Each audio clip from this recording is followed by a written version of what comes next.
एकलव्य की कथा।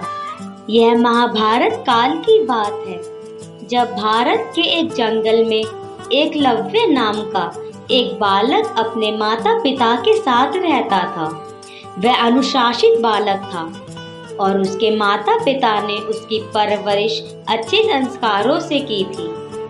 एकलव्य की धनुर्विद्या में बहुत रुचि थी, लेकिन जंगल में इसके लिए साधन उपलब्ध नहीं थे, इसलिए वह गुरु द्रोणाचार्य से धनुर्विद्या सीखना चाहता था।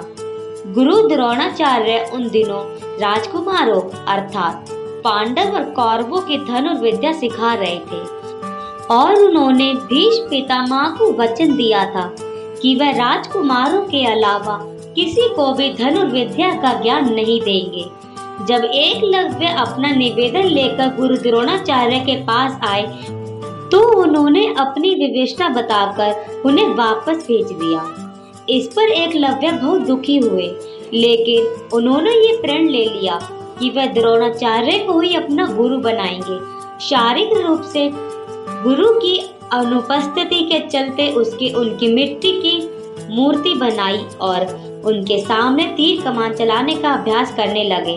देखते ही देखते एक उम्दा धनुर्धारी बन गए। एक दिन की बात है, जब गुरु द्रोणाचार्य अपने शिष्यों के साथ धनुर्विद्या का अभ्यास करने जंगल की ओर आए। उनके साथ एक कुत्ता भी था।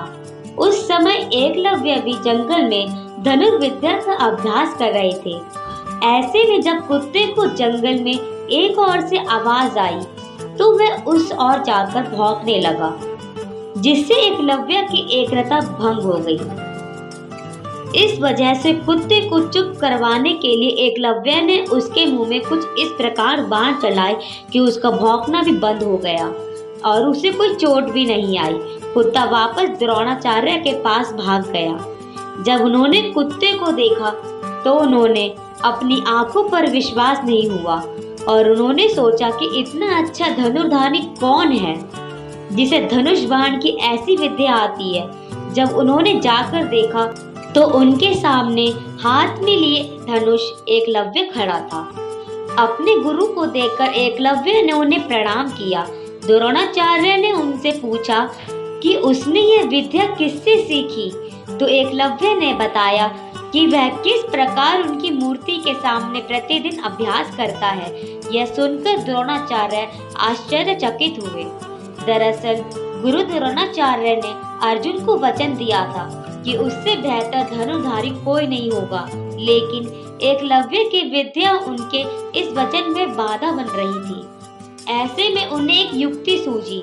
उन्होंने एकलव्य से कहा, वत्स, तुमने मुझसे शिक्षा तो ले ली, लेकिन मुझे गुरु दक्षिणा तो अभी तक नहीं दी है।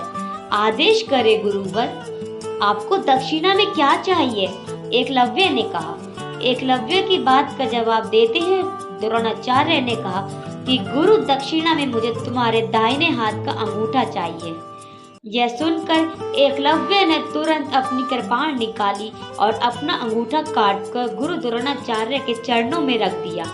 इस घटना की वजह से एकलव्य का नाम एक आदर्श शिष्य के रूप में आज भी याद किया जाता है। शिक्षा क्या मिलती है हमें इससे? वीर एकलव्य की कहानी से हमें यह शिक्षा मिलती है कि अगर हम अपने लक्ष्य के प्रति पूरी तरह समर्पित हैं तो उसे हासिल करने के बीच में आने वाली हर कोई भी बाधा अहमियत नहीं रखती है। Thanks for watching. जय श्री राम, जय श्री कृष्ण।